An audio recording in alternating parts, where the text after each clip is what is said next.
अब बात India US trade deal की। खर्चा पानी के पुराने एपिसोड में हमने आपको बताया था कि हाल ही में रुपए के गिरने का सबसे बड़ा कारण एक्सपर्ट्स के हिसाब से यूएस इंडिया ट्रेड डील का न होना था।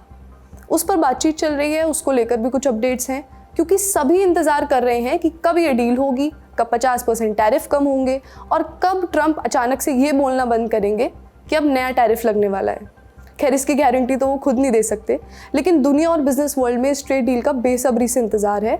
9 दिसंबर को अमेरिका के ट्रेड रिप्रेजेंटेटिव जेमिसन ग्रियर ने अमेरिका की संसद में कुछ ज़रूरी बातें कही। उन्होंने वहाँ पर अपडेट दिया और भारत की तारीफ करते हुए दिया। उसी समय रिक स्विट्जर की अगुवाई में यूएस डेलीगेशन दिल्ली में बैठा था और भारत की कॉमर्स मिनिस्ट्री के साथ बातचीत कर रहा था। तो ग्रियर वॉशिंगटन में बोले कि बेस्ट ऑफर एवर रिसीव्ड, यानी इंडिया ने हमें जो ऑफर दिया है वो इतना अच्छा है कि हमें आज तक ऐसा ऑफर नहीं मिला। तो इंडिया ने ऐसा क्या ऑफर दिया है?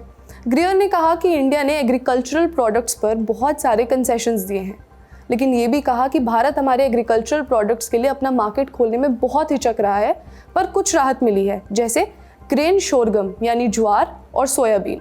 इससे इधर दिल्ली में बातचीत चल रही है रिक स्विट्जर की। वो अमेरिका से आने वाले डेलीगेशन को हेड कर रहे हैं और भारत की तरफ से लीड हैं कॉमर्स सेक्रेटरी राजेश अग्रवाल।